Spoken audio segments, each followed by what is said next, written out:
Alright guys, so if you want to buy a used iPhone, it is obviously a little bit risky. And you should do several things to make sure the iPhone you want to buy is in good condition, is not heavily used. So first thing we want to do is to check if our iPhone is able to turn on and turn off properly. So for this, we will need to turn off the iPhone. So for this, we press the power button and the volume down button.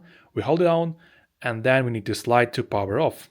Just like that. You will have to wait for several seconds before turning it on just to see it works properly as it should. So okay, after waiting for several seconds, you will need to press and hold the power button, and after that, it will start the process of turning on. While in this process, just turn your phone around and see if it wasn't heavily used. There shouldn't be many scratches, and the lenses, obviously the lenses, they should be in very good condition because most people buy iPhones for the camera quality and you want your lenses to not be scratched, to not be dirty or something. Just make sure. It's obviously going off focus here, but obviously you will need to make sure it's clean and nice. Anyway, after it's turned on, we'll need to do the next step, which is to ask the owner of the iPhone to remove the passcode because, well, he's going to sell his iPhone. We'll need to go to settings and check if the battery works properly and how healthy it is. So for this, we open the settings app.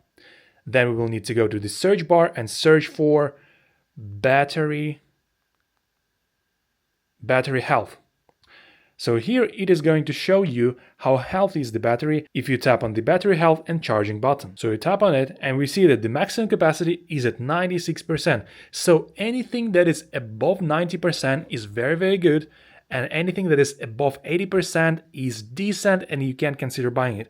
If it's below 80%, I would advise against not considering buying this phone. But if it's, as I said, above the 90% threshold, yes, you can buy it. It was not heavily used and it was used properly, which is the most important part. Next thing we want to do is to check if the Wi-Fi works properly. So for this, we'll need to drag the upper panel down just like that and turn off the Wi-Fi and turn it off back. And then have a long press on it and go to Wi-Fi settings and just try to connect to any Wi-Fi around to see if it connects properly and if it works properly as it should. So if everything works properly as it should, you will also need to insert the SIM card somewhere here and see if there's any signal, if you can make a call, if you can message somebody, if your mobile internet works as it should, and if everything works properly, you can go to the next step, which is just to check the buttons, because sometimes the buttons don't work for some reason. It can be due to the water damage. So first of all, check the power button, which we already did.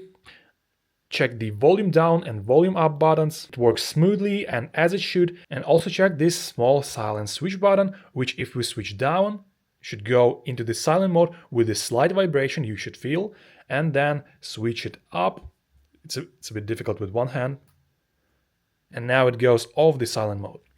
So if all of those things are working properly and you feel like your iPhone is in good condition, just check one more last thing. Go to the settings and we will need to check our serial number for the iPhone we want to buy. So we go to the search bar and want to search for about.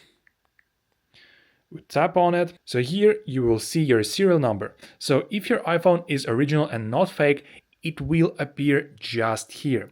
So if all of those things are working correctly and as intended and everything is all right, yes, you can consider buying this iPhone. It's in very good condition. It wasn't heavily used and it will serve you as it should and as you want it to serve. Thank you for watching, guys, and don't forget to like this video.